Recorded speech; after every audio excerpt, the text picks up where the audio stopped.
The meeting will now come to order. Welcome to the May 22nd, 2023 City of Asheville Board of Adjustment meeting. My name is Paul Wilczynski and I am the chair of this board. The Board of Adjustment is a quasi-judicial body that is governed by the North Carolina General Statutes and the city's Unified Development Ordinance. We are authorized to hear requests for variances from the city's Unified Development Ordinance, also referred to as the UDO, appeals from final determinations made by city officials charged with enforcement of the city's UDO, requests for reasonable accommodations, and other requests as may be provided in the city's ordinances. Our first agenda item is the review and adoption of the minutes from the March 2023 meeting, right? Yep. Is there a motion to accept the minutes?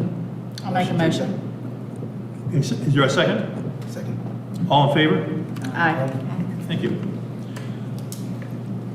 We now begin the evidentiary hearings for the cases listed on the agenda. In hearing cases, the board conducts a quasi-judicial evidentiary hearing. This means it is like a court hearing. State law sets specific procedures and rules concerning how this board must make its decisions. These rules are different from some other types of land use decisions like rezoning cases, which are legislative in nature. This board's decisions are constrained by the standards in the city's ordinance and the facts presented at the hearing. The board hears and considers evidence presented at the hearing and applies the standards set forth in state law and the city's ordinance. The board must base its decisions upon competent material and substantial evidence presented at the hearing. If you will be speaking as a witness, please focus on facts and standards, not personal preference or opinion. Participation is limited. This meeting is open to the public. Everyone is welcome to watch. Parties have rights to participate fully. Parties may present evidence, call witnesses, and make legal arguments. Witnesses may testify as to facts to which they are competent to testify, so long as those facts relate to the legal standards. In addition, lay or non-expert witness testimony is limited to facts, not opinions. For certain topics, this board needs to hear opinion testimony from expert witnesses. These topics include projections about impacts on property values and projections about impacts on traffic safety. For variance requests, a 4/5 vote of the board is required to grant the variance. For all other hearings and matters, including the adoption of minutes, the decision will be made by a simple majority vote of the board. Witnesses must swear or affirm their testimony. At this time, we will administer the oath for all individuals who intend to provide witness testimony. Please stand if you plan to provide testimony. Okay, and raise your right hand, please. Do you solemnly swear or affirm that the evidence you shall give to the board in this action shall be the truth, the whole truth, and nothing but the truth? I do. Thank you. First, I'm going to ask Mr. Edgerton if you want to deal with the appeal on this, or should we just wait till the end? I can give a summary now. There's an appeal identified on the agenda that was distributed to the board. That was not, there was a question of whether that would be ready to bring forward this month or next month. The determination was that it would not be ready to proceed this month, and so we did not advertise that item when we published the agenda with the Citizen Times. So you don't need to do a continuance like you would normally do because it wasn't advertised. It's not properly before you. So if I could advise anything, I would say perhaps a motion to have that stricken from the agenda because it should not be there in the first place. Okay. Would anyone like to make that motion? I'll make the motion. Second? All in favor? Aye. All opposed? It is struck. And for the record, that is agenda item number 6, the last. Okay. Our first variance, the owner, Edward Lloyd Raleigh, is requesting a variance to the accessory dwelling unit standards in section 714(1)(3)B, accessory uses and structures, accessory dwelling units of the Unified Development Ordinance. The petitioner is seeking relief for an existing non-conforming accessory structure to be renovated as an accessory dwelling unit at 73 Swananoa Avenue, pin 9638-63-6463. Mr. Starbaum will represent the city. Yes, thank you, Mr. Chair, members of the board. It is good to see you again after a brief hiatus. And as Mr. Welzinski has said, we have before us a variance request. This will look quite similar to the one that was before you in January, which was addressed at 17 Pinedale. What we have is a variance request to turn an existing accessory structure into an existing accessory dwelling unit for rental. And the owner, Mr. Edward Lloyd Raleigh, is with us today and will speak after I will. I want to talk a little bit about context. This is something that is seen quite a bit in the planning department down at 161 South Charlotte. This is in West Asheville. You can see Haywood Road and Beecham's Curve specifically, where there's Archetype Brewery. There's a number of popular businesses just to the north. This is in West Asheville, just at the corner of Montana and Swannanoa. The residence that Mr. Raleigh lives in is addressed as 73 Swannanoa. Front door faces Swannanoa Ave. The accessory structure, which I will show you, faces Montana. So should the board approve this and the applicant chooses to pull permits for an accessory dwelling unit, it will be actually addressed as Montana Avenue. So you can see the corner of where that is.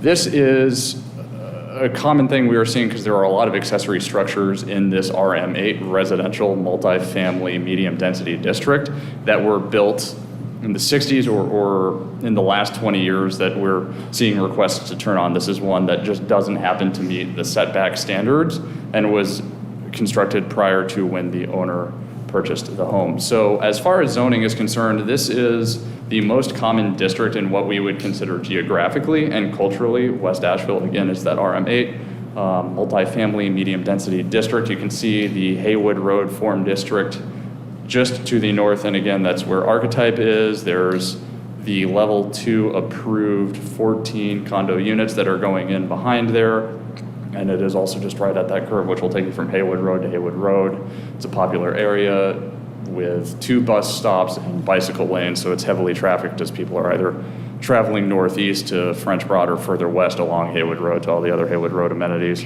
So it's a dense area in a dense and popular area that is larger than just that neighborhood. And so what I wanted to talk about before we got into the specific request is what we are looking at today. Again, we're looking at 73 Swannanoa. There are 2 structures existing there. The first one is the home. The home that Mr. Raleigh lives in was built in 1964. It is 912 square feet.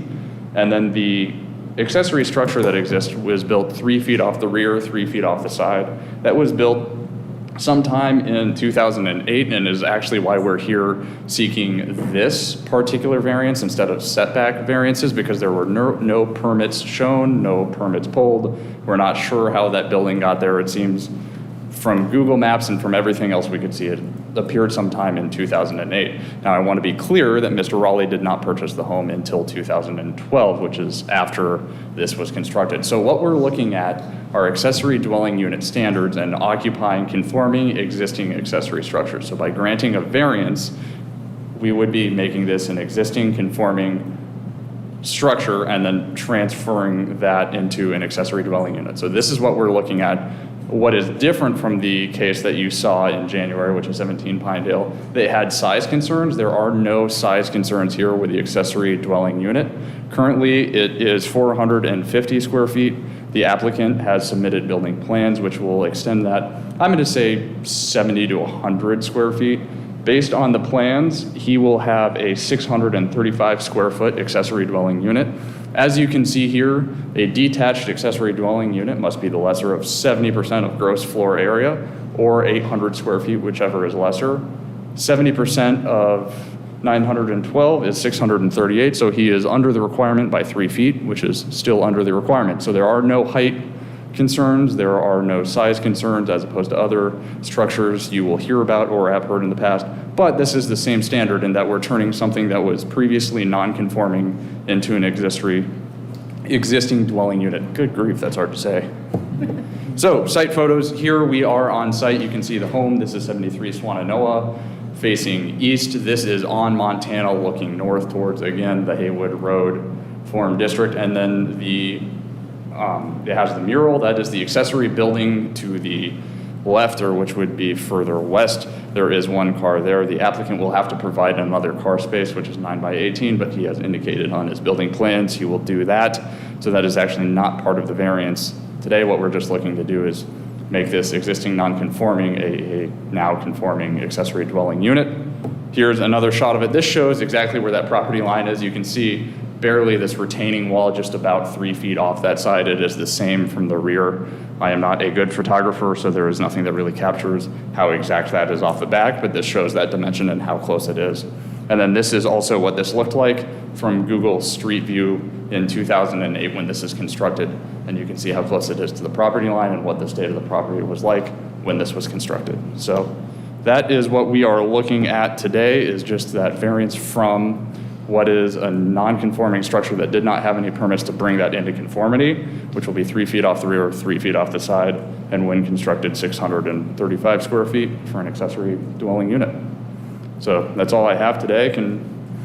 I'd be happy to stand for any questions. Any questions? Thank you. And then the applicant is here with us today. Mr. Rowley, would you like to speak? I think Mr. Starbottom said. Could you do me a favor? Could you come up to the microphone and identify yourself with your full name? Yes, sir. So, Edward Lloyd Raleigh, I go by Lloyd, Thank you. and I'm the owner. I think Mr. Starbottom said everything very well, but I'm happy to answer any of your questions if you have any. Are you going to have to tear down the entire structure because have you had a structural engineer take a look at what's constructed? Or is the whole concept to tear everything down and rebuild in the same location? No, it's to keep the structure, but just to work with the current structure, make it fit as well as possible. So it's in good enough shape to be converted into It's in very good shape. The Okay. bones are solid. Okay. Yes. Since it wasn't permitted, who knows? But, Yeah, I don't know, but looking at it, yeah, it's very, very solidly built Okay. wood building, yeah. Are there any other questions from the board? Thank you. Thank you. Okay. Is there anyone from the public that wishes to speak in this case? There being no one that I can see, we'll close discussion. Is there a motion from a member of the board?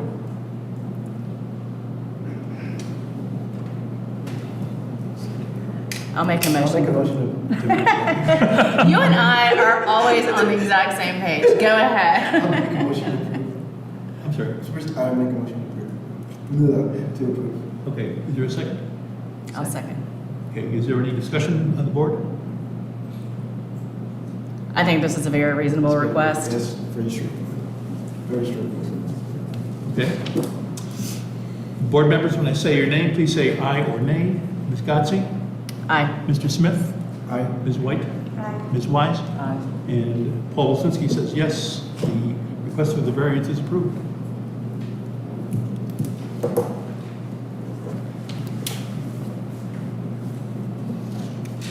Liberty.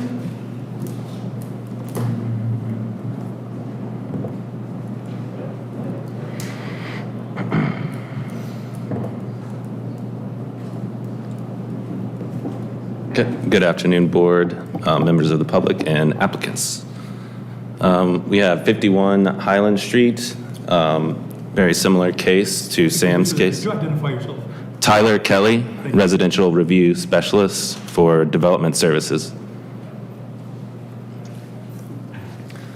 So the owner, Jennifer, and her partner are requesting a variance to the development standards and section 714.1, accessory uses and structures of the UDO, seeking 100% relief for the setbacks for the construction of an ADU within the same footprint of an existing non-conforming garage structure. It's garage or storage.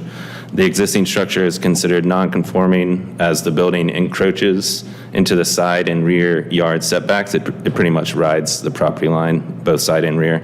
The new structure would as well, as the existing structure sits right on the property line, would be seeking 100% variance.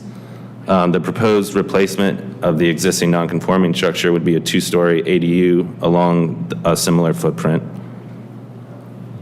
Subject property 51 Highland Street is 0.11 acre residential lot, currently zoned RS8.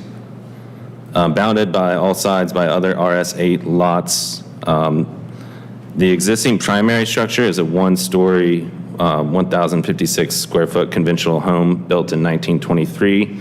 The existing non-conforming garage storage building is 216 square feet and was also built in 1923. That's according to the Buncombe County property card.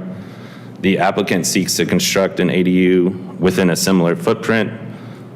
The review analysis is the minimum setbacks for an accessory structure in all residential districts is 6 feet from the side and rear. The existing garage, like I said, rides both the side and rear property lines, and the proposed ADU would also sit on the side and rear property lines. So here's the subject parcel. You can see that's the Harris Teeter site to the east. Here is the aerial. I don't know if you can see a cursor, but there's the existing structure.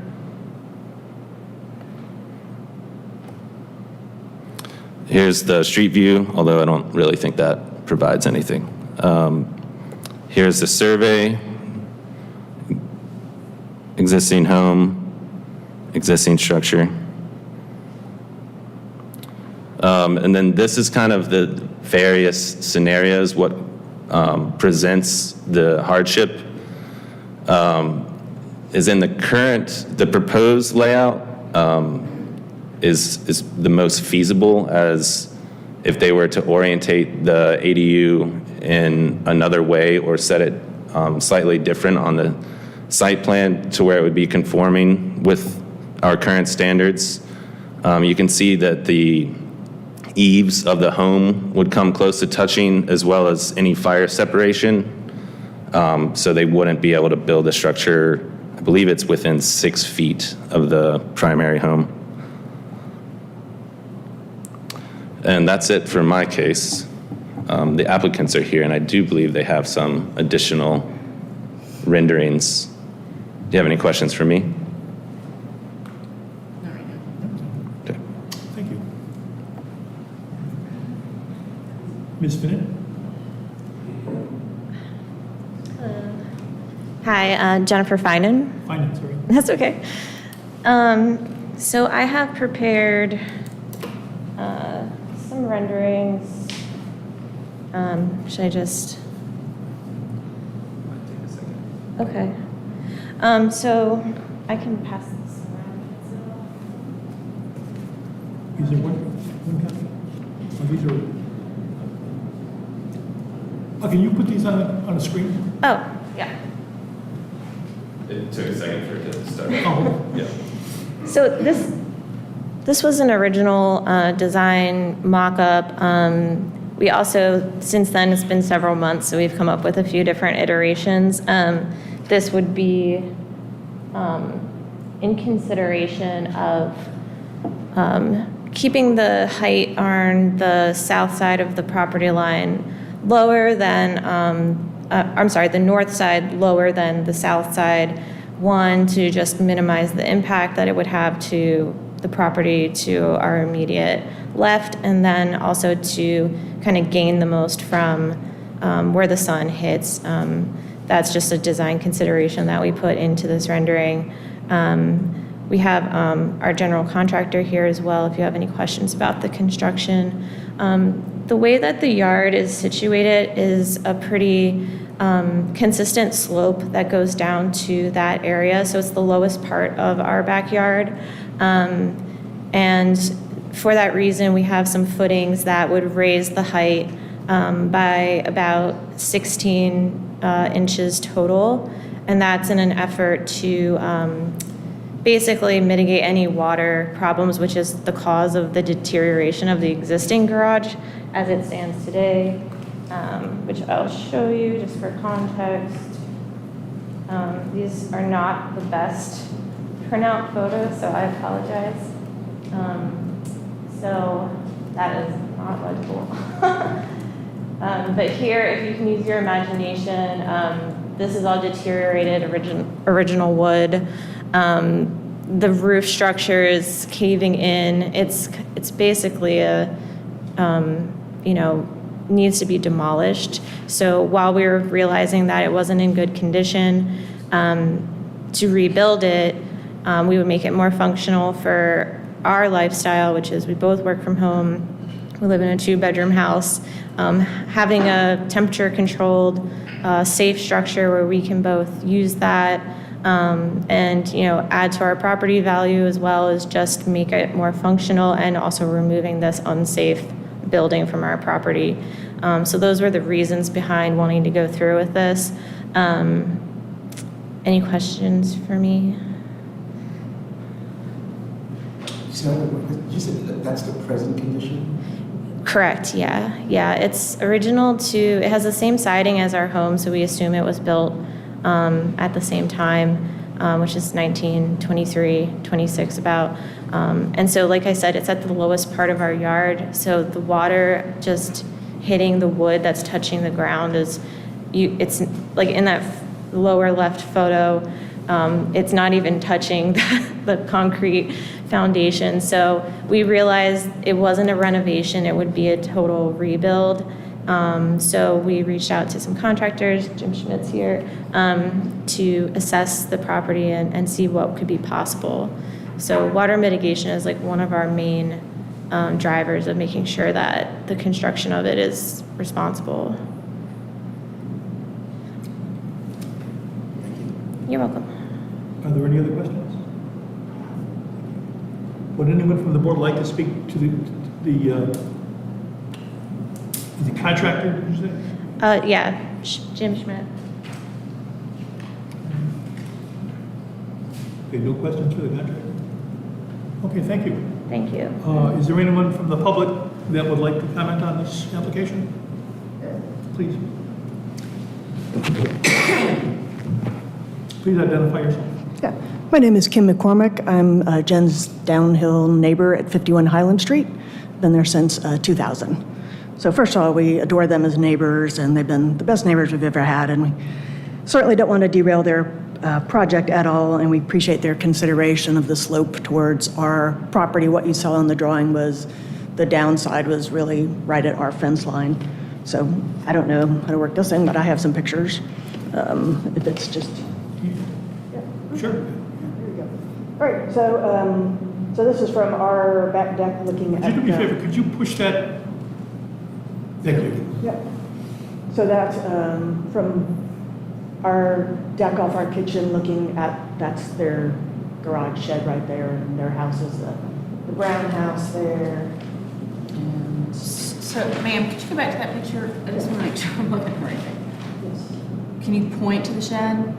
Yes. That's the shed. yeah. So it's, So as Jen said, our neighborhood is deeply sloped, so we're at the bottom of the hill. So our yard slopes just as much as theirs does. So like our elevation of our fence top here is like about 5 feet. And at the downhill side, it's, I don't know, maybe 12 feet to their to the gutter of the roof.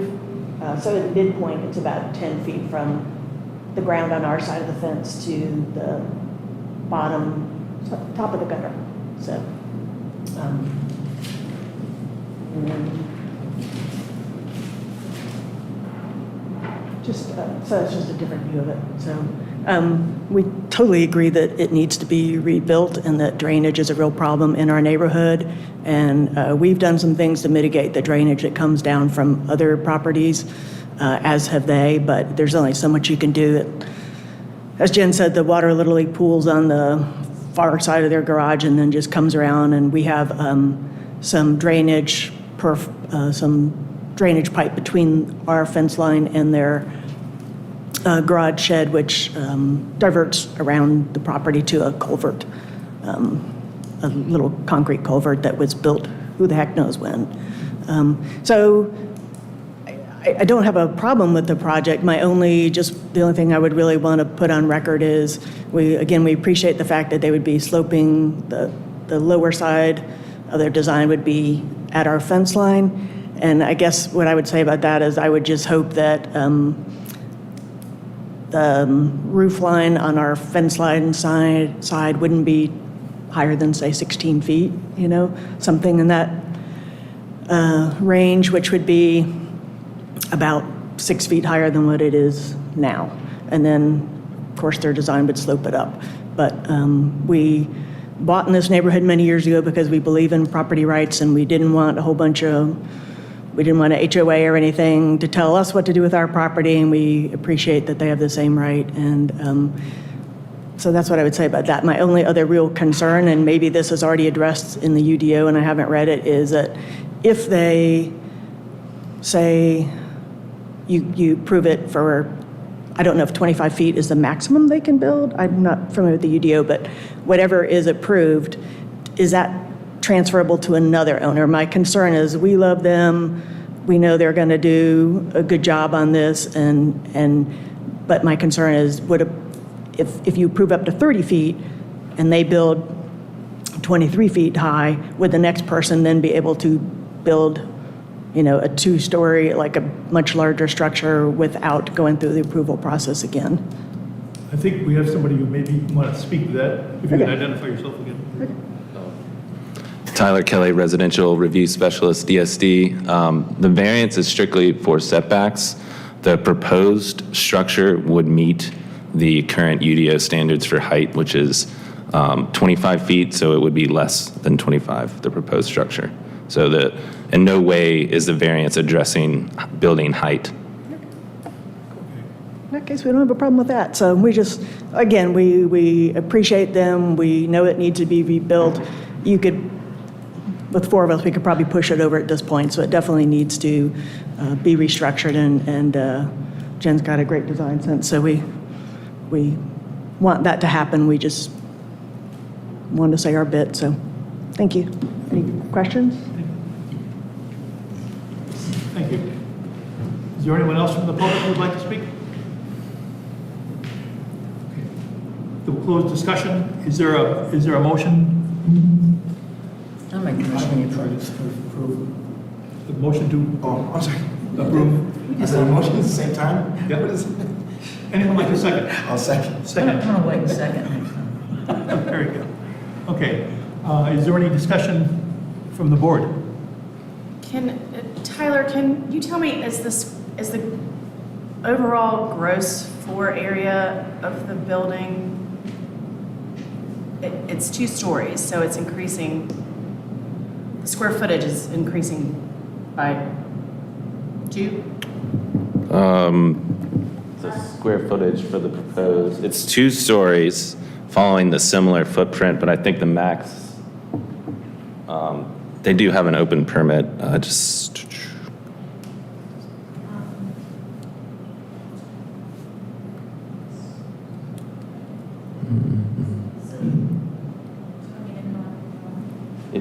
tell me, I guess. Could you speak into the microphone, please?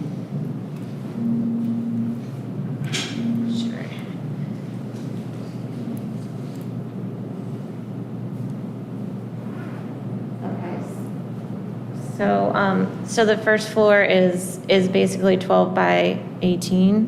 That's the existing footprint today. We proposed 216 total square feet. The second floor wouldn't be the full width necessarily because we would have to put a stair. So it would be about half that of the first floor footprint. And due to the sloped ceiling as well, all that area would not be considered habitable space because it would be at a slope. We're still in the design phase. We just wanted to know if we were going to be allowed to do this. So we'll definitely have more detailed specs for that, but we're not looking to go larger than the current footprint. So it would be keeping it at 12 by 18 footprint with probably a half second floor. My only concern is it being right on the property line and just not, and understanding how to construct that on your own property and how to keep the footing on your own property is my only concern, because then you've got, an encroachment that may be underground, but it's on someone else's property. So it's on your side neighbor as well as your back neighbor. So that, I have some concerns about that. I think the scale of it is appropriate and your neighbor is in support of it. And obviously the structure needs to come down, but I am a little bit wary of being right on the property lines. That's where I am. So right now, the existing shed itself is about a foot from the fence line. So if we needed to, if there were any chance of it crossing that line, we would have to make the footings, maybe decrease the size in total, just to make sure that we have enough space for the footings to not encroach past the line or get too close. I mean, part of it, like we were saying with the water containment, we need to make sure there's, considerations built into the foundation. So we need space to kind of work around that too. So, I mean, if anything, we would make it smaller and bring it in more from the property line in favor of going outside of it at all. So we definitely have no intentions of going past the line, or, in order to construct it too, there's going to need to be some space.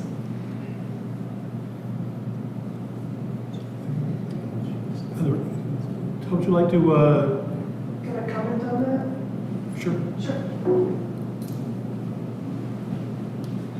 Kimberly McCormick again.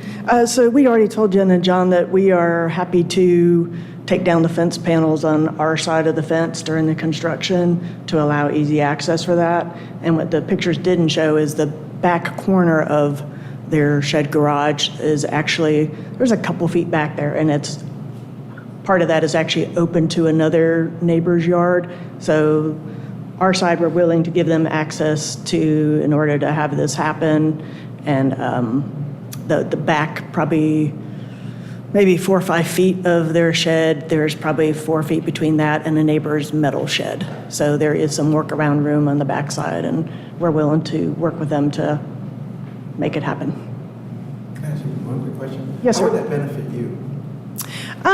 Well, like I said, they're the best neighbors we've had, and we've been there 20 some odd years, and I think they're going to address some of the drainage concerns. I mean, is it going to benefit me? No, it'll be a higher, something higher I'm looking at. But at the same point, I think they'll do a great job. I'd rather have them rebuild something there than someone else come in and build some monstrosity, and we think they're going to address the drainage that'll benefit us all. So. Thank you.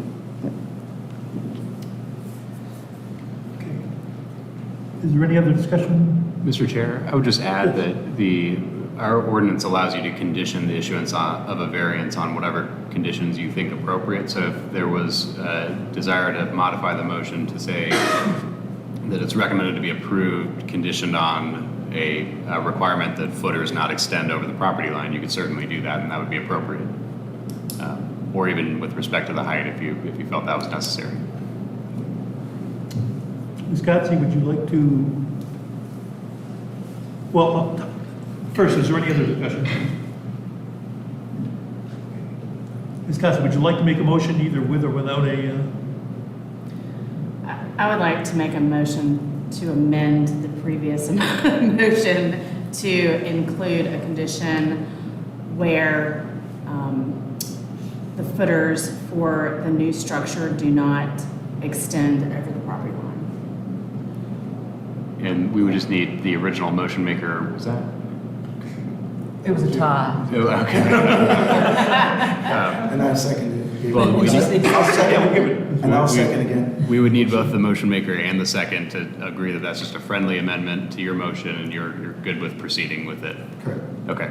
And then now you're ready for a vote. Okay. Okay, board members, when I say your name, say aye or nay. Ms. Gotze? Aye. Mr. Smith? Aye. Ms. White? Aye. Ms. Wise? Aye. And Paul Wozinski says aye. The request for the variance is granted. And that being said, I just wanted to make a comment, and it's fine. I was very impressed with the application that you filled out. I have never seen anyone answer those 4 questions in the detail that you did. And I would just, as a friendly thought, suggest that if you're ever looking for a side gig as a consultant, there's not a lot of business, but we would appreciate it. Okay, thank you. Patriotic, well, you speak to that one. Yes. You're welcome. Okay, the third case, the owner, I unfortunately neglected to read the second case. I apologize for that. The owner, Darren's Business LLC, is requesting a variance to the stormwater, soil erosion, and sedimentation control standards found in section 712-2E2A, mandatory standards for land disturbing activities, and 712-2F3 aquatic buffers of the Unified Development Ordinance, UDO. The petitioner is seeking relief from the 30-foot undisturbed aquatic buffer requirement along the perennial stream for property located at 198 Hanover Street, pin 9638-41-9829. Mr. Kelly will be presenting, and let me just ask in the beginning, is this one variance or two variances, or is it one combined variance? One combined, yeah. One's conditioned on the other, so I was hoping you were going to say. you need both and, yeah. Okay. Okay. Okay, please go ahead. All right. Again, Tyler Kelly, Residential Review Specialist with DSD. 198 Hanover Street. Have the owner here, Darren, Darren's Business LLC. I'll avoid the word salad since we've covered that already from the board. So Darren's requesting the variance from the standards in 712-2E2A1 and 712-2F3A aquatic buffers. Variance request is needed to disturb within the protected 30-foot aquatic buffer, and that's measured from the top of bank from the stream. Second variance is same variance conditioned on the first section is needed to install permanent improvement within that same disturbed area. The parcel is zoned as neighborhood business district, which makes this a little bit unique. So we would then would need a third variance for setbacks. But in this case, neighborhood business district has setback of 0 along the side. So the proposed plan shows an area of roughly 600 square feet of temporary disturbance, 345 square feet of disturbance, and 250 square feet of permanent impervious area. This is the technical language here that just mimics the summary paragraph. So the existing site conditions appear to show one jurisdictional stream running to the north of the parcel, yet the aquatic buffer stretches into the subject parcel at 198 Hanover. And that's to say that the stream itself isn't on his property, it's on the property to the north. Again, underlying zoning is neighborhood business district, which does not have setbacks, allowing the applicant to only apply for the variance in order to seek relief from the aquatic buffer. The lot was created before the aquatic buffer standards were adopted. The lot area is severely limited by the aquatic buffer as well as the topography. The owner has designed the home and layout to minimize the impact. Here's an aerial. You can see the parcel to the south is developed single-family home, and then his subject parcel is vacant. This is the zoning map. You can see the creek to the north, Moore Branch. The parcels to the north are along State Street. It's where there's a small grocery, China Taste restaurant. This is connecting to the larger neighborhood to the south. Here's the street view, so you can obviously see the challenging site conditions. Here is the survey. The house is located in the rear corner. It's designed in a manner which is to minimize the impact to the aquatic buffer. So just take a hint at try to remember that key because I'm going to zoom in on the next slide. So the green is temporary disturbance. The unshaded diagonal blue is permanent, and then the 250 square foot shaded diagonal blue is impervious area. That's obviously where the home will be.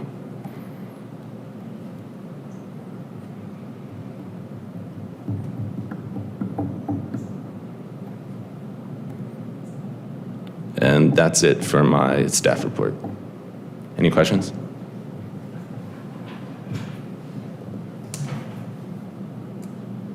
There are no questions from the board? I actually have a question. So how far from if it's on here, just, that's fine. How far from the temporary is it to the middle of the blue line stream? I believe the edge of the temporary to the edge of the home is 10 feet. So the applicant may be able to speak to the exact borders of the interstitial disturbance area. And there are no side setback requirements? 0. Rear setback requirements? I believe it's also 0. Otherwise, I think it would, yeah, it's 0, yeah. And the applicant's providing a 5-foot setback around both side and rear? I haven't measured that. But it's dimensioned on the drawing. Okay.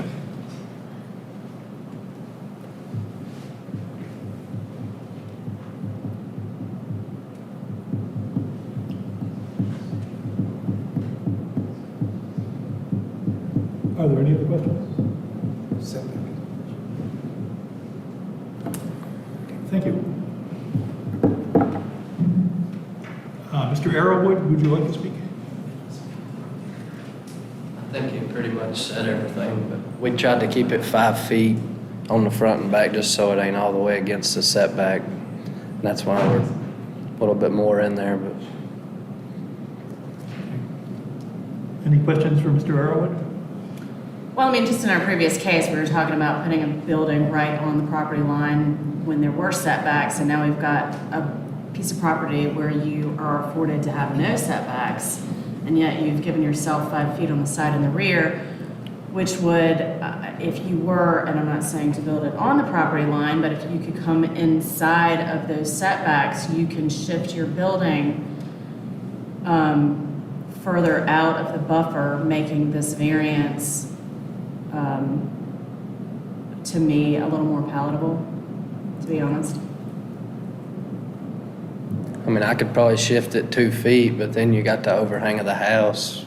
So, I mean, if you want, I could stay 3 feet off the property line. Yeah, I don't know what your building plans are, what your overhang is for your building. I mean, it's simply a suggestion that you're asking for variance to encroach into a buffer, and electively choosing to give yourself buffer on the sides where you don't necessarily have to have that. So, Yeah. you know, that was my first thought when I looked at the plan. It is definitely a challenging lot, no doubt. So I see your pickle for sure. Are there any other questions? Well, yeah, the question still remains, like, I see the edge of the buffer, but how far is the green, the temporary disturbance, how far is that from the actual blue line stream? You know, it's a 30-foot. I would say 20 foot. I mean, if I was, I'd say. Go back to this drawing right here. That line right there is the creek. The creek is well off your property, which is why you can't pipe it or do anything Yes. else, because it's not on your property. You don't have the authority to do that. So were you able to pipe it and it were on your property, we wouldn't be here. Yes. So, understood. Are you building this home for yourself, or is it a spec home? Or It'll be a spec home. And have you purchased plans that, like stock plans to get Yes. them? Okay.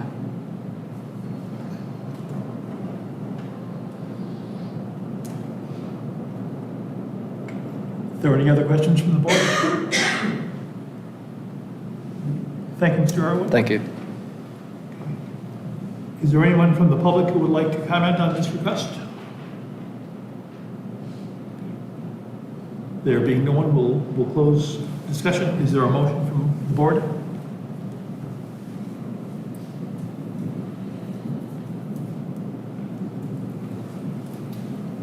Can we do what we did earlier? With a condition, you could, or if your thought is to grant less than what is being requested, you could just do it as a partial grant of the variance request. That's the phrasing I would use if you're thinking to go 3 feet off as opposed to 5 feet off. But then, to be clear, I think we do also need to do a little bit of math to calculate what that does to the impact into the buffer, because that's what the variance is, not, yeah, we need to know how far that side is being reduced, presumably just by 2 feet or so, but. Do you know what that is? 7 feet in September. I don't know. Can you go to the slides one requested?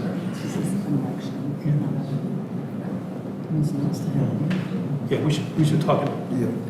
Talk it. Did you have any other thoughts or comments or?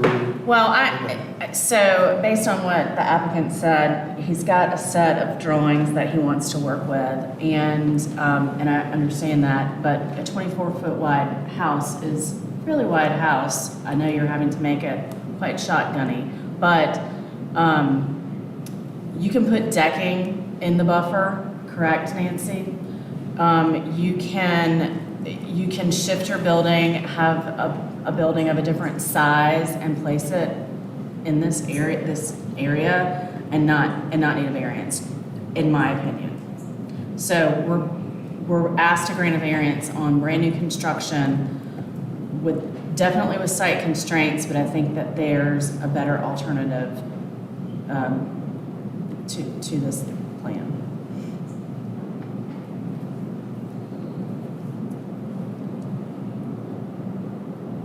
Is there anyone else who'd like to enter into the discussion?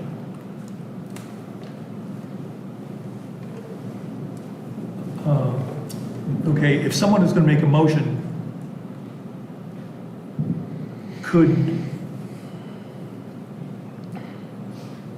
and it's going to be more than just a simple, well, actually, we've already made the motion. If someone's going to modify the motion, it's okay if we run the modification past Mr. Arrowood to see, right? Yeah. Yep. Okay. Would someone, without requesting a modification to the motion at the moment, could someone propose what they might request as a modification of the motion, so Mr. Arrowood can comment on what he feels is the feasibility of it? Was there a motion on, wasn't there a motion? Well, it was a motion just to approve. I just asked a question. Okay. I was just asking a question. Okay. Okay, Ms. Godsey, do you have a, What if I put the house right on the setback? I mean, I was just trying to give some off of the setback. I can go all the way up to it if that makes it, I mean. Well, there is no setback. It would be placing it as close to the property line as feasible. Correct. We was just given 5 feet since we was trying to get a variance anyways, but just to give it, for a fence or whatever, but I can go all the way to it if that would. I mean, I'm just one member on this board, so I would look to other members. I'm leaning to I see where you're somewhere going else. with that, but I don't know. So that would put us, what, 2 feet into, not the temporary, the and that would put us 2 feet into the aquatic buffer? Yes.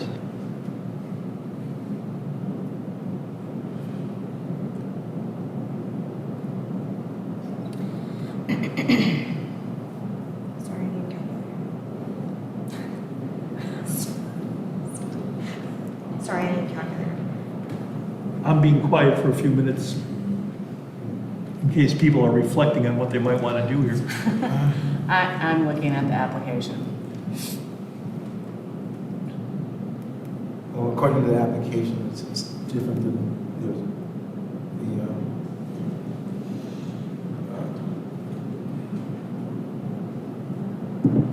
it's different from the discussion. It's completely different. You have to go by the application. For some reason, that application is one open, but one.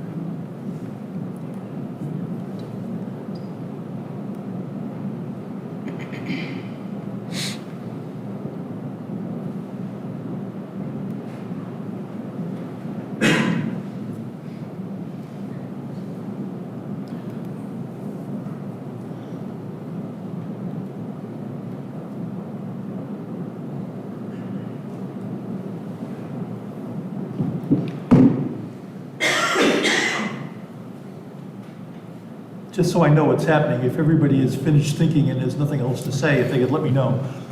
Sorry, I was doing math. Okay. She's doing math, and I'm thinking.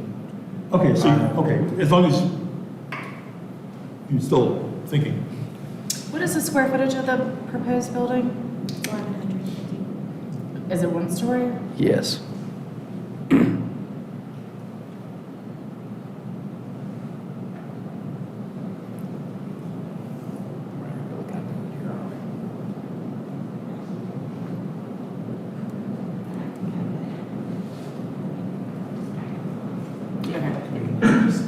Or something.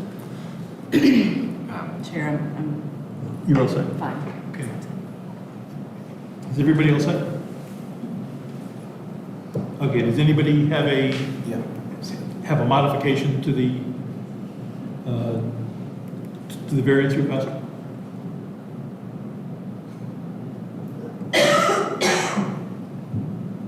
Ms. Gotzi looks like she might be thinking about the answer now.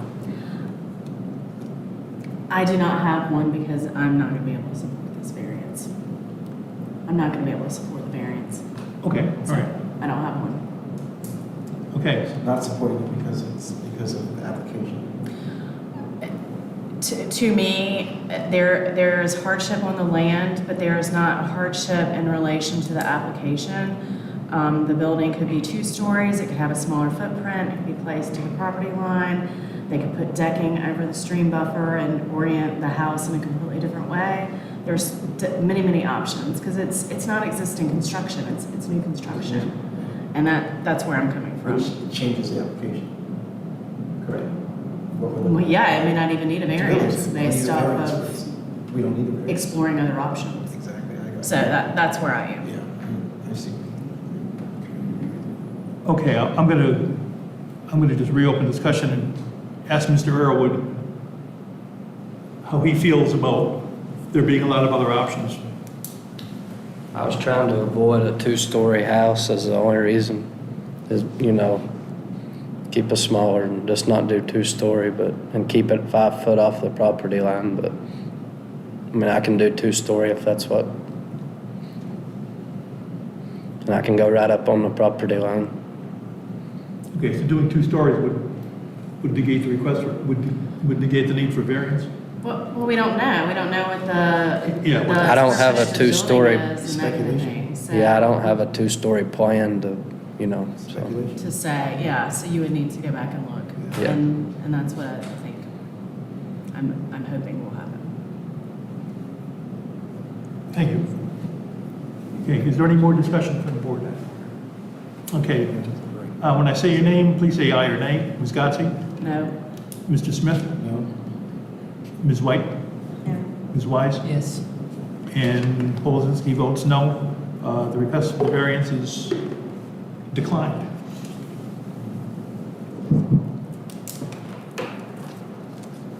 Okay. Mr. Mr. Kelly, are you ready for the next one? Yes. Okay. The owner, Catherine M. Estrada, is requesting a variance to the stormwater, soil erosion, and sedimentation control standards found in section 712-2E2A, mandatory standards for land disturbing activities. Boy, that sounds like a lot like the last one. And 712-2F3, aquatic buffers of the Unified Development Ordinance, UDO. The petitioner is seeking relief from the 30-foot undisturbed aquatic buffer requirement along the perennial stream, and 786F9 development standards, parking and loading for property located at 24 Florida Avenue, pin 9638-36-4060.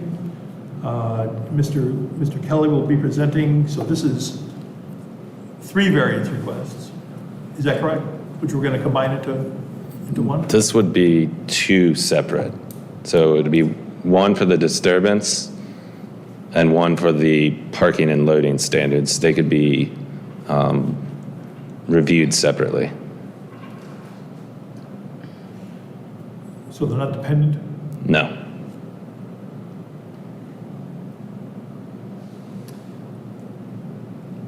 Okay. All right.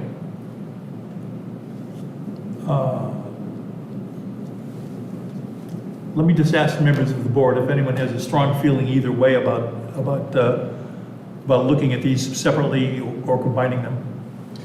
I think it's okay if we look at them separate, look at them together and then have our discussion separate as the case is presented and questions come up. And then obviously we'll be making 2 motions for each variance and do it that way. Well, if we're going to so you're not suggesting we combine them into 1 variance request? You're suggesting I'm suggesting we keep them as 2 variance requests, but the presentation is all together. I believe it has to be considered as 2 separate variances. Oh, okay. Yeah. So the first one is the mandatory standards for land disturbing activities? That would be the first one, and as we get into it, I can explain a little bit more. Okay. Okay. I just want to make clear which ones are in which So variance requests, because there's 3 The- things that are highlighted here. So the 712-2E1A is similar to the last case in which they would be seeking the variance for disturbance within the aquatic buffer. The second variance would be for 786F9, which is dependent on the layout. So 1 for the hardship of the driveway that we're going to review, and then the little turnout or parallel parking spot within the front setback. Okay. So 1 is kind of dependent on the other, but they can be reviewed separately. Okay, so why don't we start with the discussion, and then Okay. if anyone has any.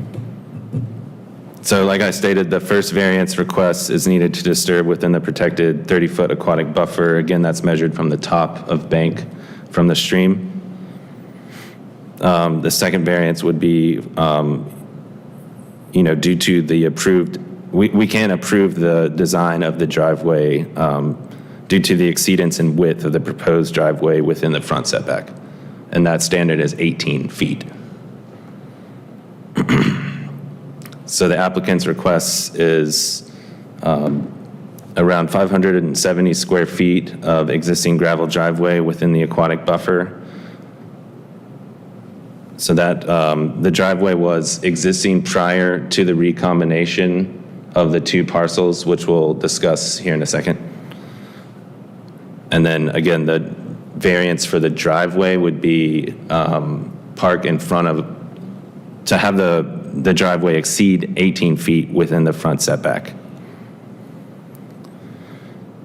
So the existing site conditions provided by the applicant appear to show 1 jurisdictional stream running along the west of the newly created parcel in 2020. That was a recombination. The aquatic buffer stretches towards the existing, misspelling, sorry, home and existing gravel drive. The underlying zoning for the parcel is residential multifamily, medium density, and has a required front setback of 15 feet. Combined with the neighboring parcel, the required parking was on the old neighboring property, so to have legal established parking, they'll have to, that's why they're here, to seek the variance, is to get a legal established parking for the recombined parcel. Neighboring parcel would be difficult to develop due to the aquatic buffer and stream, as we saw in the last case. Gravel parking area existed before the recombination. The owner intends to create a parallel parking space along the southern property boundary to reduce the impact within the aquatic buffer. The existing driveway exits into a steep curve as well as a three-way intersection, just to provide some context. So here we are, 24 Florida, West Asheville. You can see the newly created parcel and the aerial and how the intersection operates. Here it is, located in a C of RM8. These are photographs provided by the applicant that I've included in the presentation. So this is the existing gravel driveway within the aquatic buffer, asking for variance to allow the 2 parking spaces. It's an existing curb cut and gravel driveway. Both are within the aquatic buffer. This is on their property or on This is on their property. their property? Yep. And here are some more photos. So that's kind of looking down the driveway in both directions.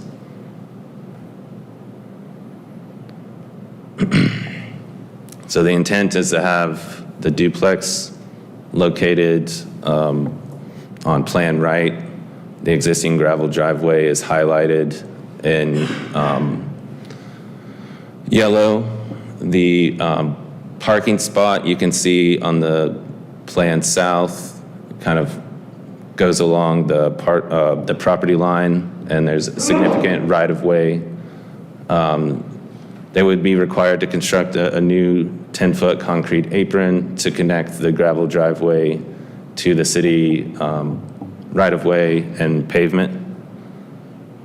Jurisdictional stream, you can see plan left, and they have labeled the drainage flow as well.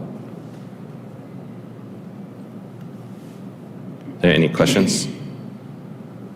Yeah, I have to always say, forgive me for asking this, but if they have a gravel driveway, why do they need a parking spot again? So the current parcel is vacant.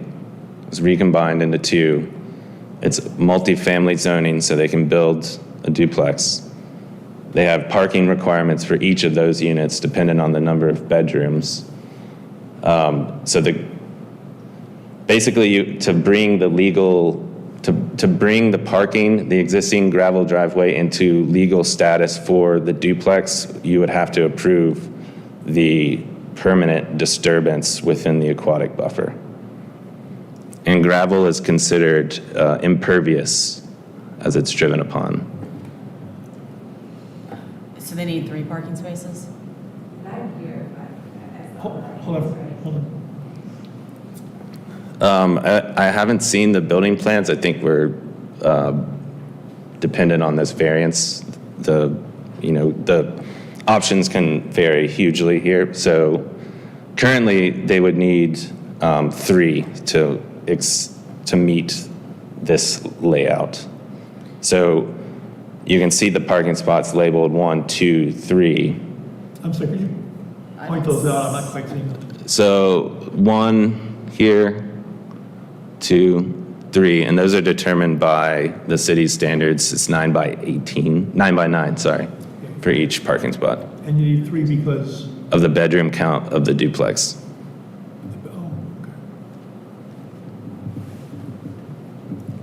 Okay, so the second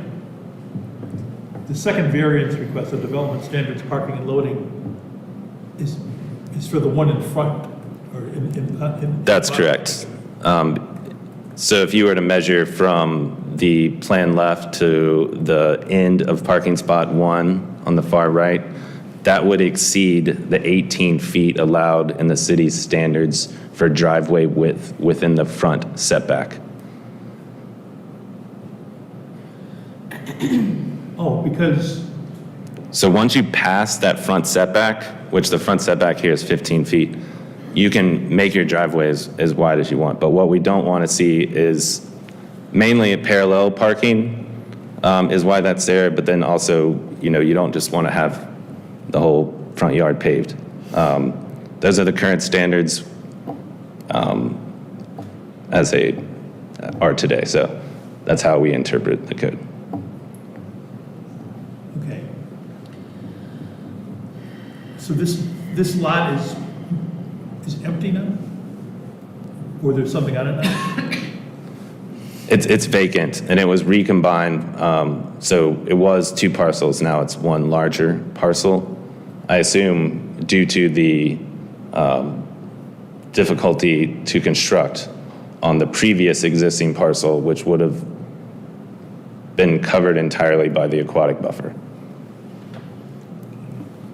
And where is the aquatic buffer?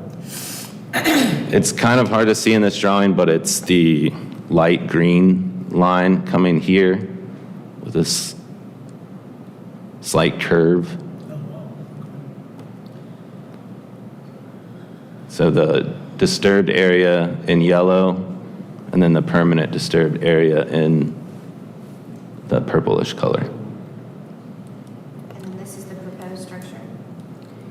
That's the footprint of a proposed structure. And the applicant is here to speak beyond what I've presented. Did anybody check to see how close we were to downtown? So the parking requirements end at the river if you're going west. Yeah. So for the record, we have parking exemptions for residential property, 1 mile north, 1 mile south, up to Boatcatcher and to the river. So that would mean for example, if you built just north of downtown, then there would be no parking requirement for any residential structure, and it would not be a part of a zoning review.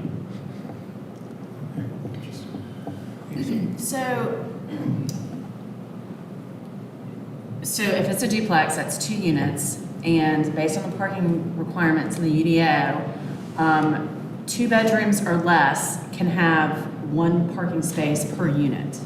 So that would really require only 2 parking spaces unless they were looking at wanting to do a 3-bedroom.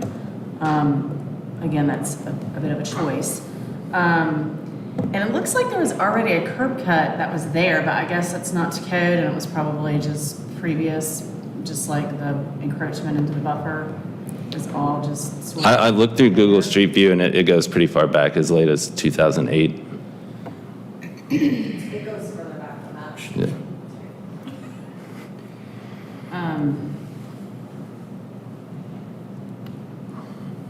Sorry, I'm trying to find the table, but the Chromebook is moving very slow. Yeah.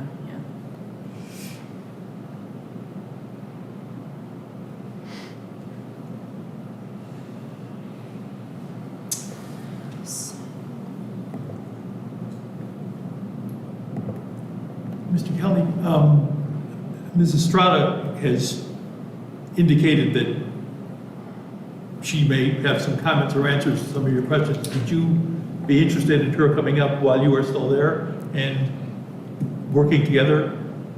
Yes. Okay, Ms. Estrada?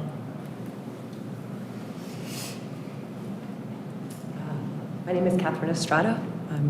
Maybe we'll be able to answer your questions.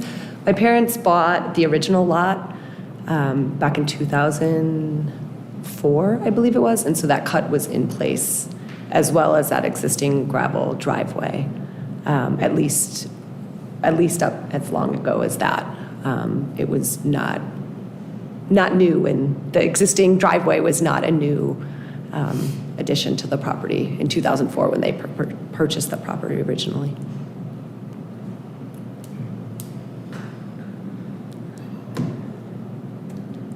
Mr. Kelly, I'm not, you had brought up what you're currently seeing on the thing, and I think that was in an attempt to answer a question, and I'm not sure if the question ever got answered. So as far as what we were looking to construct, we were looking to do a 3-bedroom on the bottom and a 2-bedroom up top. Like the second story apartment would be a 2-bedroom. And that was the need for the 3 spaces. Yep. So it would be the third line plus the second line for a minimum.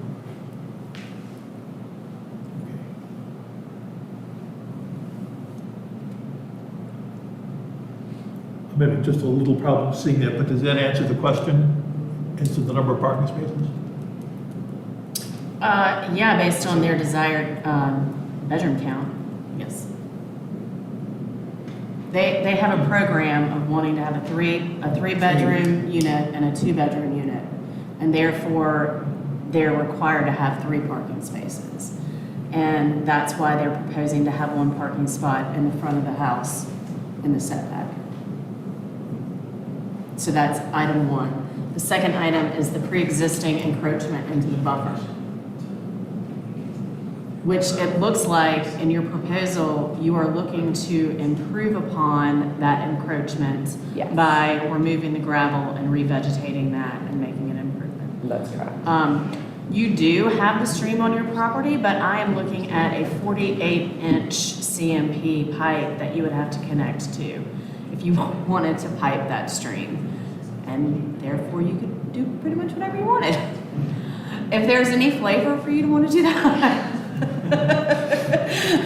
And we were told that like the least amount of, anything to that, it is definitely, it pops out right under the road there at Florida, and then it goes back underground, maybe 200 yards away. Yeah, the purchase of that second lot was really It was, just land. Yeah, So, I well, mean, it you was can't always really- just one piece of property, and then when my father passed, they just subdivided. They They added to the just thing. gave us basically Okay. that other half, and then when we had it surveyed, that was when we realized that a huge portion of it was going to be within that buffer. So definitely looking to improve. And also very aware of where the drainage from that home will go and ensuring that none of the drainage will go towards this stream. And the desire is to create some affordable housing in Asheville. My family of 5 will live in the bottom through our kids getting through all the high school and driving that we're doing right now, getting them all around. And then the upper apartment will be will qualify for affordable housing, as will the bottom if we ever move out of it as a family. Did you take a look at the square footage that you were giving back to the aquatic buffer? Okay. And whether that was enough square footage to continue your tandem parking scenario and add a 3rd car behind that Doing second 1, 2, space? 3. 1, 2, 3. I don't know if there's any, like knowing that they're 2 separate dwellings, does it, like one, there would always have to be one person from another unit being asked to move if they were the 3rd. Like, I think we assumed that the unit that needed 2 spaces would park on that existing gravel, because then if you have to ask someone from your own home to move, and the planners that we talked to recommended the parallel, because then that would be, they would be able to like turn around and come out into that, that curve more safely. So I guess we didn't, that wasn't part of what they advised, I guess, when we were speaking with them at the pre-planning meetings. So not opposed to it, but just seeing how that could affect potentially. And you own 28 Florida? We just 24. So my parents lived in the house that's currently there on the corner and sold the property in, I think, 2021 maybe.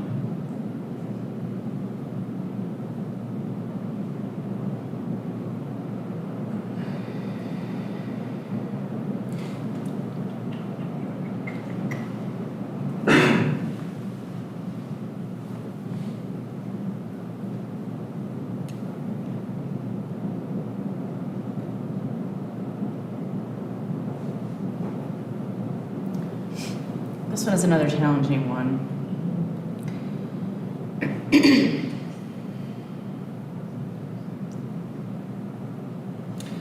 Just for point of clarification, on your drawing, and we may need to bring it back up, but I think you know what it looks like. But you've got the like the green circles and these arrows pointing to. Is that? That would be where water drainage would move. Oh, okay. So like how you're the going downspouts. how it would come off of the Okay. downspouts. All right. Yeah, that makes Yeah. sense. So Okay. just to show that we're Okay.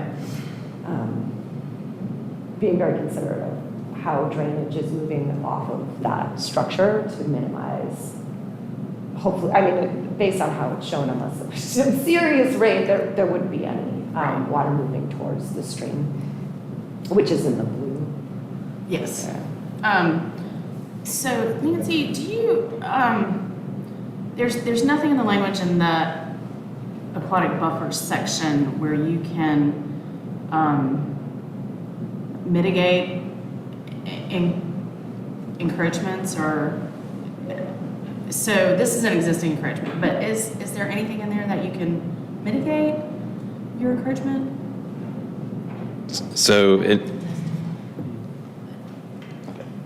I actually have to testify. Did you get sworn? I think it's when. Ms. Watford hasn't been sworn in yet, so before she answers that Oh. question, if you could just swear her in. Sure. Hold on for a second. Do you solemnly swear or affirm that the evidence you shall give to the board in this action shall be the truth, the whole truth, and nothing but the truth? Yes. Okay, could you identify yourself, please? Nancy Watford, Zoning and Stormwater Supervisor, Development Services Department. Yes. So in the table of uses, which is that extra document that was adopted as part of our aquatic buffer when that went through council in 2010, within that, we do allow for mitigation of encroachments into the aquatic buffer. That one kind of guides what encroachments we can allow at a staff level and the mitigations associated with it. And so we look to that as guidance for when we're trying to mitigate stormwater or mitigate impacts to the aquatic buffer when working with basically new development and residential development dealing with the aquatic buffer. So. And what would the It's- mitigation be? Is it additional planting? Is it? It's additional planting, it's revegetating the aquatic buffer. So in this case, they have a bunch of grass area that they could put native aquatic species in, that sort of thing. Is there something that can be there instead of gravel? Oh, in terms of the parking area, Like a hardscape alternative? that like a would- pervious paving? Yes. Which would not negate a variance.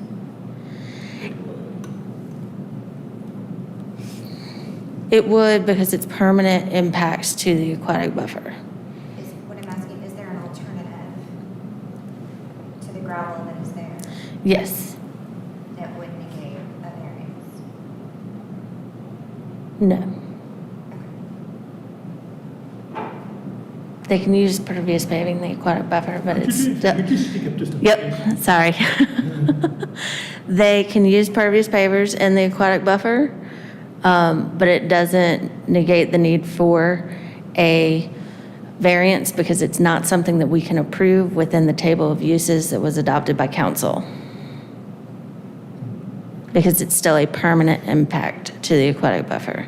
And if they're not maintained, then they can become not impervious. So that's what I was asking, is there, because gravel is not. Gravel that is used as a driving surface is not. And there's not a planting, like there's like a grass driveway would not be.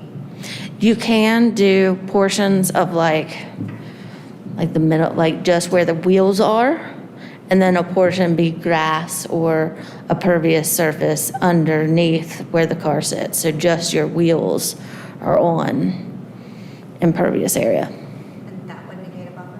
I mean, that would negate the variance? Not in this case, because the whole thing, most of that that driveway is in the existing buffer. Did anyone go back, and I'm just trying really hard here, did anyone go back and look to see if this predates the stream buffer adoption? It does, that's why they're here.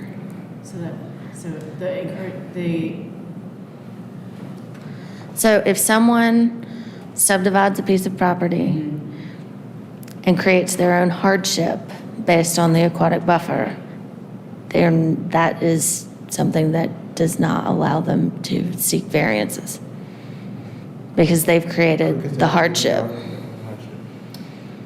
So how do they create this hardship if the driveway was already there?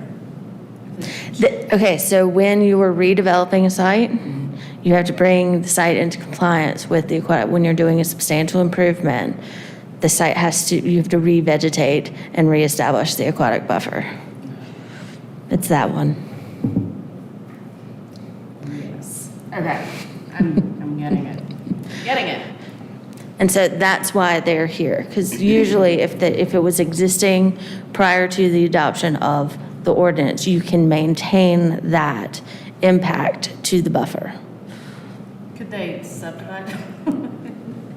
Well, they actually recombined it so that because one of the lots is fully in the aquatic buffer And I guess you can't have standalone parking in RM8. in no residential district. I'm trying. Okay. Any tricks that I can think of have been explored, as I knew they would have been, but just checking. Okay.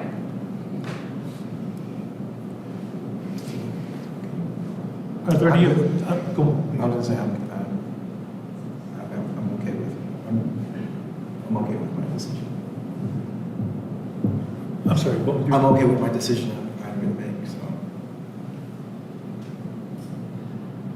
I'm sorry, do I know? I'm done, I'm saying I'm finished exploring what I'm thinking. Okay, gotcha. Finish exploring. Okay, does anyone else have any questions for either the applicant or Mr. Kelly?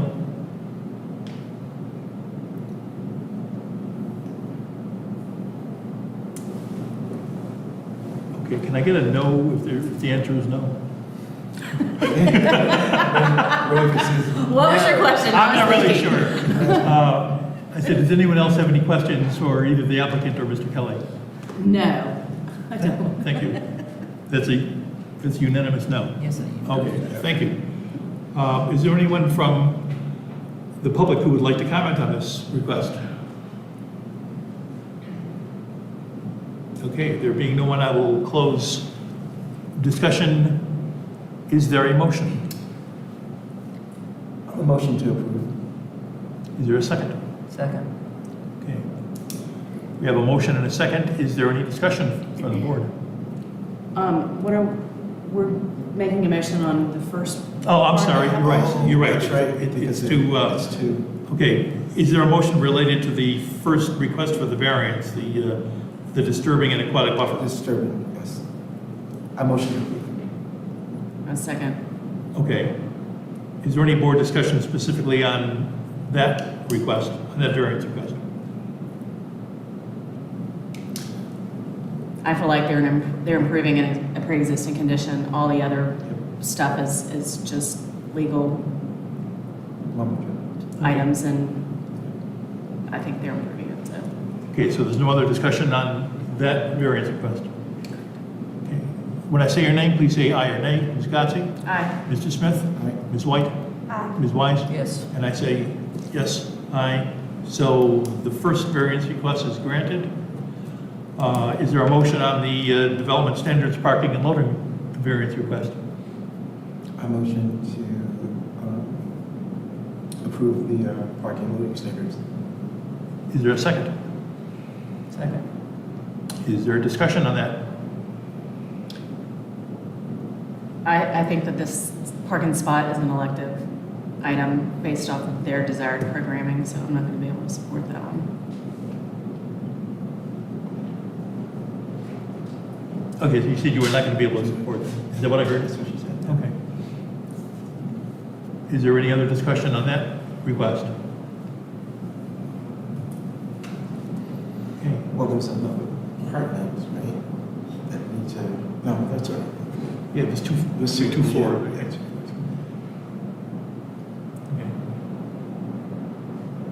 So just for clarification, if we did not grant the request for the variance, is it correct to, and I guess I'm addressing this to the board, is it correct to say that she couldn't do a duplex? She can do a duplex, she can't do a 3-bedroom unit in one of the duplexes. Oh, is it to be 1 and 1? No, If she did 2 bedrooms? what her desired program is 2 units for the duplex. And then the parking is predicated on the number of bedrooms. Right. So she wants 3 bedrooms in one and 2 bedrooms in another. When you go to the 3-bedroom, it's 2 parking spaces as a requirement. Okay, And so she had that's 2 and 2, then 2 and 2, she only needs 2 parking spaces. Okay, gotcha, okay. Is there any other discussion on this variance request?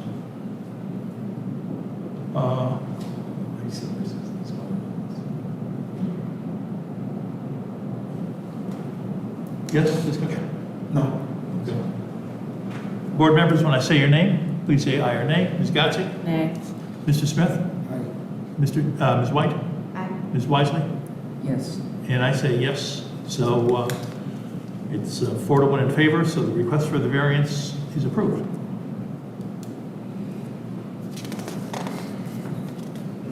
And, okay, our last variance request, the owners Douglas A. Murray and Greg, before I do this, let me mention to the people whose cases we've already heard, you are more than encouraged to stay, but you're not required to once you read the case.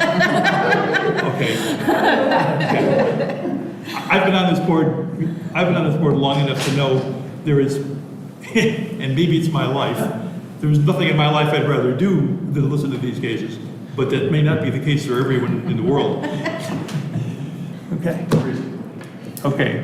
The owners, Douglas A. Murray and Greg Pavlik, are requesting a variance to the grading extent set by the table for steep slope zone B in section 712-4F1 steep slope and ridge top development of the Unified Development Ordinance, the UDO. The property is known as 108 Coal Ridge Road, pin 9750-39-1547. Mr. Kelly. Hello, again, Tyler Kelly, Residential Review Specialist with DSD. So the owners are requesting a variance to the development standards in 712-4F1 steep slope and ridgetop development. The parcel is within steep slope zone B with an elevation of 2510 and a slope of 43%, putting it into the most restrictive category within the steep slope table. So the requirement for the UDO via the table is a limit to 15% of the lot area may be disturbed during construction. So that means any sort of changing of the earth's surface, whether temporary or permanent. So for 15% of their current lot area, which is 1.06 acres, would be 6,926 square feet. Proposed amount of land disturbance is 10,862, which is 0.25 acres. So the variance would be a 15.6% allowance based on that calculation to go from a grading extent of 15% to 23.5% of the total lot area. And you can stop me anytime if you need to ask questions. Loves the Chromebook. Okay, let's see. So the current lot is zoned RS4, bounded to the northwest and south by other steep slope RS4 lots. Eastern property line touches a large parcel zoned RM16. Parcel is deed restricted and requires a 2-story home to be at least 1,500 square feet on the main level. The conceptual design of the proposed home includes 1,587 square feet main level, and a lower walkout basement with 860 square feet. The total living conditioned area of the home is 2447. The parcel as it exists is a non-conforming lot as the frontage is too narrow to meet the underlying development standards of RS4, which is a frontage of 60 feet. The lot was created in 2007 before the steep slope ordinance, therefore it qualifies for the variance. The eastern portion of the property is bounded by a ravine that significantly increases the slope average. Could you say that again? The eastern portion of the property is bounded by a ravine that significantly increases the slope average. So the city uses a steep slope calculator that looks at the total parcel area to calculate the average. What I meant by that statement is that the eastern portion of the property significantly affects that average. So again, the extent of the grading is limited to 15% of the lot area. Existing lot was created in 2004 before the steep slope ordinance was adopted, and the frontage is very narrow compared to the required 60 foot of the underlying zoning. The narrow access requires a longer driveway and retaining walls that add to the total grading extent. And I didn't put this one in. It seemed easier to navigate this way in a larger format.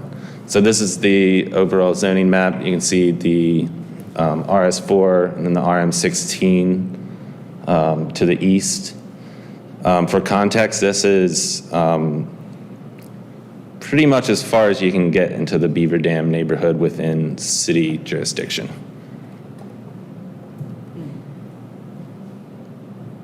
Here's a closer review. So each and every adjacent parcel is developed. This is a photo I took of their frontage. So you can see how narrow the access is to this lot. So basically, it would extend deep into the forest and then down the hill to the right on the photograph.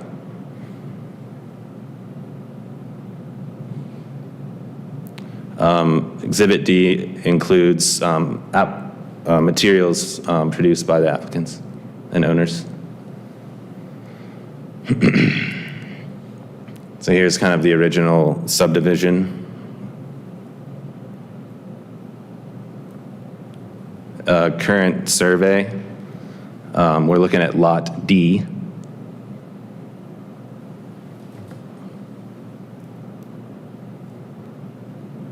This is the proposed site plan. The driveway accessing via the existing paving.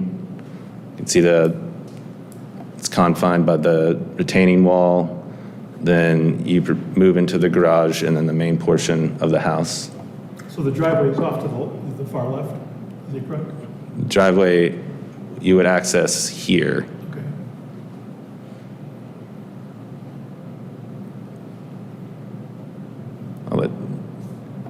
Okay. Any questions related to the site plan? I've got a more general question. If this request for the variance was denied, could they still develop on the site?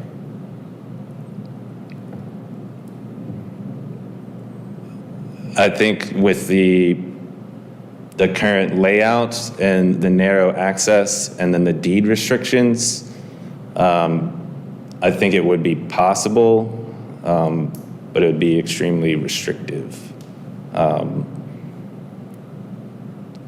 I don't think I can speak I can't really speak to that issue, so, yeah.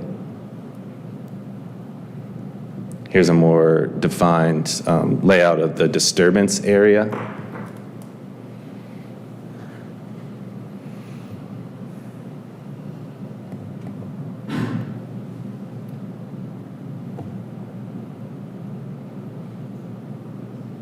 So it really is just the top of the lot? It's the very top of the lot, yeah.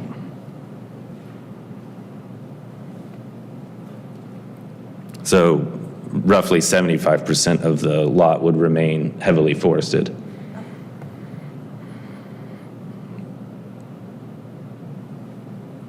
And I attached these because I know the applicant will like to present, but here's some proposed renderings. I'll leave my presentation there. Any additional questions? No, but I was like, oh, these renderings, I said, oh my gosh, did they already build this thing? They look really real.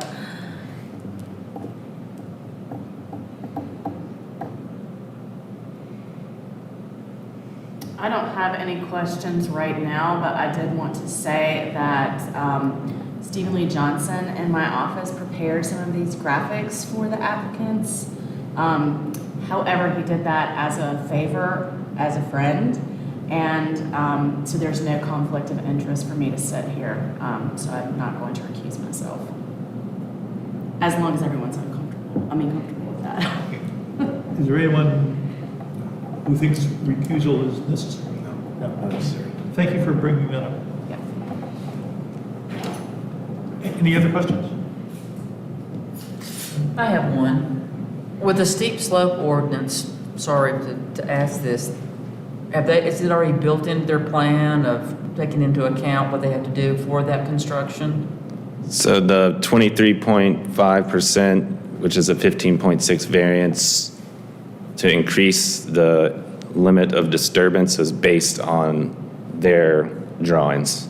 Gotcha. Thank you. Any other questions? Are you including the covered parking in that? Yes. So like I said, the disturbance is any, so whether it's covered or uncovered at the end, it's still considered disturbed area. No, I understand. It just makes it sound, you know what I mean? Yeah, Okay. understood. Makes it sound like they're building an enormous house. Right. Okay.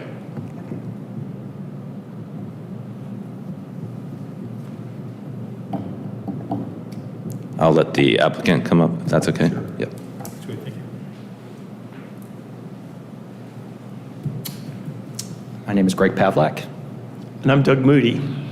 and Doug Moody is hearing impaired, just FYI, in case he doesn't hear you. I'm not shy, I'll ask you. I understand you. We just included some renderings of houses we kind of wanted to build something similar to. That's why you have these pictures that we included. I can scroll here a little bit more. We don't want to build anything ostentatious. We love the land. We love how private it is. We want it to blend in with the land. But we do, as Tyler said, have a restriction in our covenants for the subdivision of 1,500 square feet on the main level. So we're proposing a house 1,587 on the main level. So we kind of got as small as we can given our covenant restrictions. This is one that was recently built in the Beaver Dam Valley, and we liked it. We're planning on just a shed roof design, walkout basement, a main level of living. So we just included those. We also want to mention, too, that we have some history with this subdivision. We actually originally purchased 2 lots back in 2004, was it? Lots were purchased in 2006, January of 2006. Okay, and I'll show you which ones. We owned C and D. D is the one we're talking about today, but we also own C. We sold that back in 2015. But prior to selling it, we had to get a variance from the zoning board because, again, we could not get enough. We were then contemplating building a house on Lot C, but we could not get the, per the code, it didn't allow for enough disturbed area for us to build a house. So we were awarded a variance back then on the adjacent lot unanimously. And that one was for a little bit greater disturbed area than what we're asking for now. The house that was built on the lot is very beautiful. It's a little bit larger than what we're proposing to build on our lot, on Lot D. And so I guess, based on that, we feel like our request is within the spirit and the intent of the UDO. and how it has been interpreted and applied in the surrounding area and neighborhood. Yeah, and I'll just add that you can see from the picture, lots C and D are pretty much equal size. They're both about around an acre. And when the variance was approved back in 2012, that was approved for 39% of disturbed land. Now, granted, I think the steep slope rules have changed. It was a little different, but they built a much larger house than what we're planning, as Doug said. So. And I think the biggest difference between the two lots, which is very easily seen right at the get-go, is Lot C obviously has a lot more street frontage and a little bit more wiggle room in terms of engineering access to the building site. We really kind of have like one straight shot from Lot D. It's kind of not much else you can do. Any questions? Thanks. Any questions? If this variance request were not approved, could you still build? Well, like we said, we have to have 1,500 square feet on the main level. A minimum is required, and our proposed house plan is 1,587 square feet. We're only 6% above the minimum that's required, kind of doing that to value engineer with building costs today. But we're not asking to build something that's oversized for the lot. I think to answer your question, I think regardless, we wouldn't be able to get to 15% of disturbed area. We can't get there because there's a straight shot in with the driveway, and we have to disturb that land for the driveway to get to the house. So we can't make the house much smaller than it is. So we're kind of constrained. Thank you. Thank you. Any questions? No. I mean, you're having to eat up a lot of your disturbance just getting beyond that pinch point. So you've got that disturbance first, and then if you were just to pretend that wasn't there, and then, and go for the rest of it, you can see how it starts to quickly add up. And it looks like in your limits of disturbance, you have given yourself a gracious 10-foot swath to build your walls and to get all the construction in, which is reasonable because you don't want to come back and have to ask for more disturbance. Because obviously, you're going to be building walls. Their walls are already identified here, and I have to zoom in to see how significant, but you're having to construct some walls to basically what I call like pancake a site. You basically split it down the middle, have a retaining wall here, and have your house with a lower level absorb some of the rest of that elevation change. So it's a smart design in terms of how you're laying out the house, long and linear, paralleling the contours. Is that a two-car garage? It is. Yes, it is.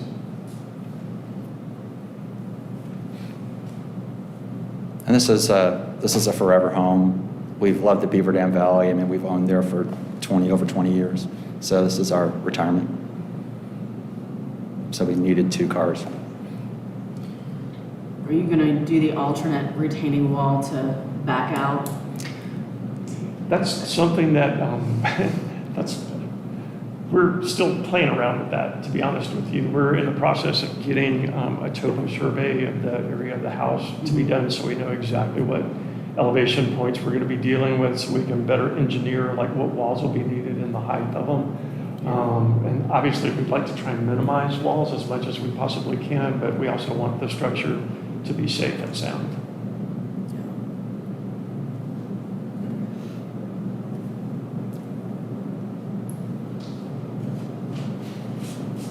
Are there any other questions from the board? Thank you. Thank you. Thank you. Appreciate it. Is there anyone from the public who would like to comment on this request? Hi. Hi. I'm the neighbor below you. Oh, okay, please identify yourself first. Hi, my name is Becca Knuth, and I'm right below them where they want to build, and I don't have a problem with you guys building at all. Our main concern. Hold on 1 second. I think you all came in after everyone was sworn in. Is that right? I thought. Oh, perhaps, yes. Thank you for noticing the need to swear. Sorry.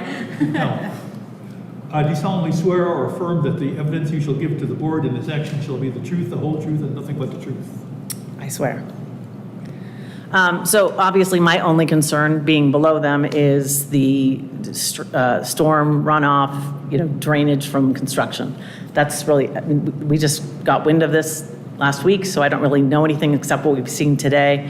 But that's just my concern being directly below the building site, because as they pointed out, we are on a ravine, so there's a lot of water. And in the past several years on Pinecroft Road, we've had a lot of issues with storm runoff, a house that slid off, things like that. So that would be my main concern, being directly below the build.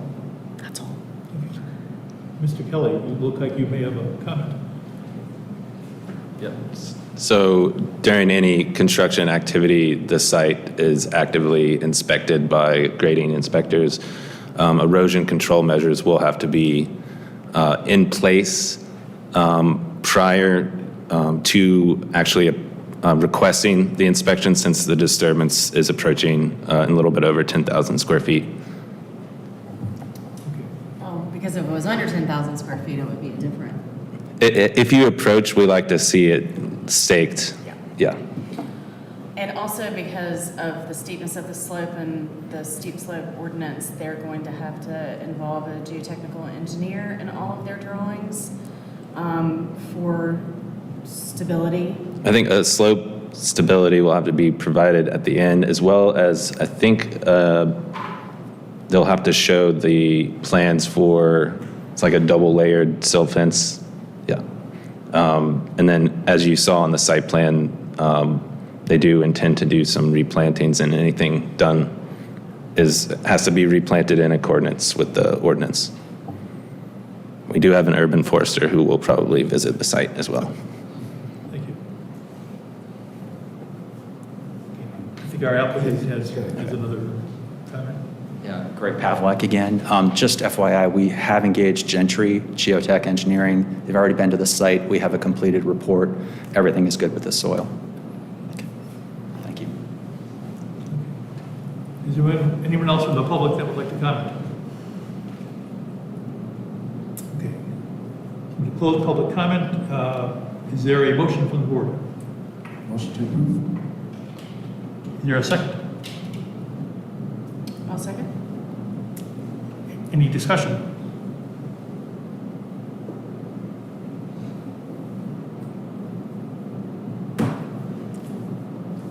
Please indicate by saying no. No. Just, No. I don't want to seem pushy, that's all. Sorry. No. Board members, when I say your name, please say aye or nay. Ms. Gotzi? Aye. Mr. Smith? Aye. Ms. White? Aye. Ms. Wise? Aye. And I vote aye. The request for the variance is approved. Thank you.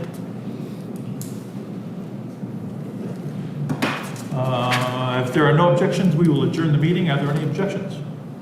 No. There are none. This meeting is adjourned.